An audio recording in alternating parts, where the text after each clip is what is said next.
ABP news पर LG Manoj Sinha ने एक बात कही, 370 का फैसला कभी वापस नहीं होगा। विधानसभा चुनाव में बम्पर वोटिंग है और कश्मीर से आतंकवाद का सफाया होगा, यह भी कहना मनोज सिन्हा का। एबीपी न्यूज से बातचीत करते हुए ये तमाम बातें उन्होंने कही हैं और कश्मीर से आतंकवाद का सफाया होगा और महत्वपूर्ण बात यह 370 वाला फैसला कभी वापस नहीं होगा। जम्मू कश्मीर में पहले चरण की वोटिंग चल रही है। लोग बड़ी संख्या में, ऐसा लग रहा है, घरों से बाहर निकल रहे हैं। सुबह से कतारें लगी हुई है और आज के इस खास दिन हमारे साथ बात करने के लिए एक्सक्लूसिवली जम्मू कश्मीर के लेफ्टिनेंट गवर्नर मनोज सिन्हा साहब हैं। सर बहुत बहुत शुक्रिया, धन्यवाद वक्त देने के लिए।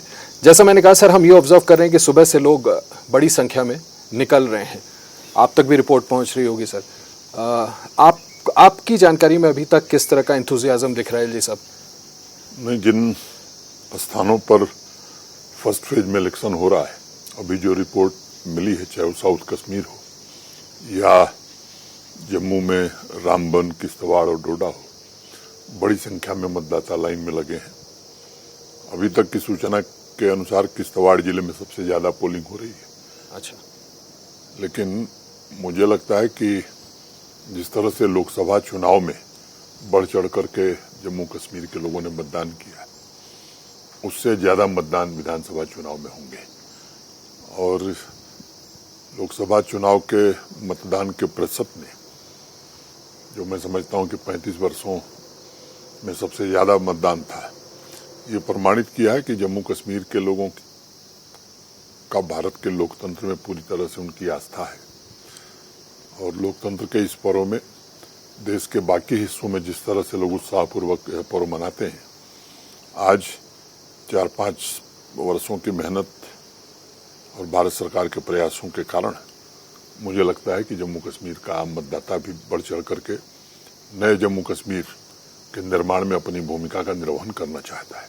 एलजी साहब, मैं ये पूछना भी चाह रहा था, आपने जिक्र किया कि आपको क्या लगता है कौन से वो खास काम रहे, मुद्दे रहे जिसकी वजह से ये आस्था जनरेट हो पाई है, ये भरोसा जनरेट हो पाया है कि हम पहले देखते थे कितने लिमिटेड लोग निकलते थे और अब इस तरह से बड़ी संख्या में लोकसभा में भी, और आप उम्मीद जाहिर कर रहे हैं कि विधानसभा में ज्यादा निकलेंगे?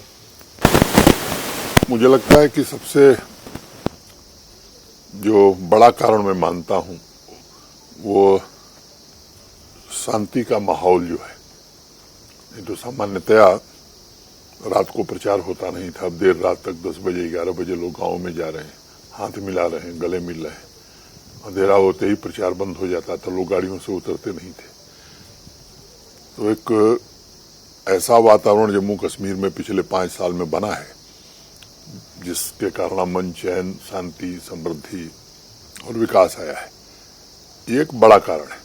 दूसरा कारण मुझे लगता है कि यहाँ के लोगों की भी जो आकांक्षाएं हैं वो देश के बाकी हिस्सों के नागरिकों की तरह जागृत हुई हैं।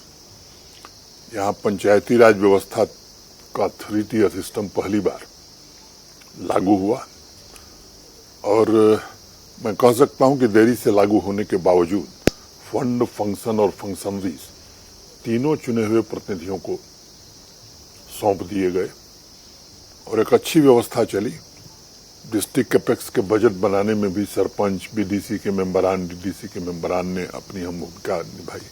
ऐसे ही अर्बन लोकल बॉडीज के चुने हुए प्रतिनिधियों ने भी जम्मू कश्मीर के विकास में अपना योगदान दिया।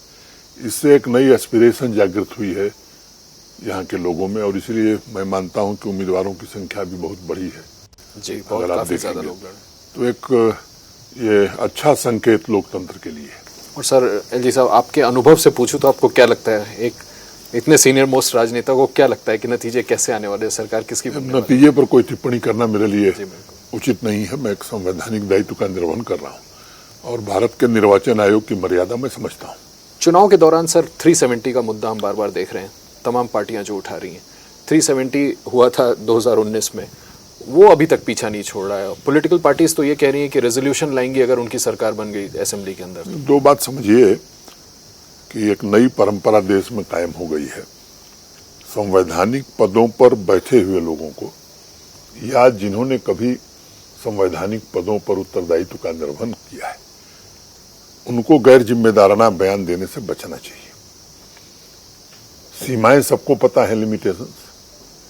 अब जिस कानून को देश की संसद ने पूरी तरह से संविधान से बाहर कर दिया और भारत की सर्वोच्च अदालत सर्वोच्च न्यायालय की फुल बेंच ने जिस पर वैधानिक मुहर लगा दी, अब सोच करके देखिए कि ये गुमराह करने के अलावा और क्या है। कैसे कोई खत्म कर सकता है? मैं समझता हूं कि हर पढ़ा लिखा व्यक्ति, हर समझदार व्यक्ति इसको समझता है कि ये लोगों को गुमराह करने का एक तरीका है, इसके अलावा इसमें कोई सब्सटेंस नहीं। एलजी साहब जिन्होंने बड़ी बात कही है, वोटर्स से अपील की है कि बड़ी संख्या में बाहर निकलें, उनके वोट से ही जम्मू कश्मीर का भविष्य तय होगा। रही बात चुनावी मुद्दों की, उस पर ठीक उन्होंने बात की। 370 के बारे में एलजी साहब का कहना है कि गैर जिम्मेदाराना बयान किसी को नहीं देना चाहिए, जो होना था उस पर वो फैसला हो चुका। कैमरामैन राजेश के साथ आशीष कुमार सिंह, एबीपी न्यूज, श्रीनगर। और एक अच्छा संकेत ये कहा जा सकता है कि तेज मतदान की सूचना है। सुबह 11 बजे तक का जो हमें अपडेट मिला है जम्मू कश्मीर से, वहां पर 27% मतदान हो चुका है।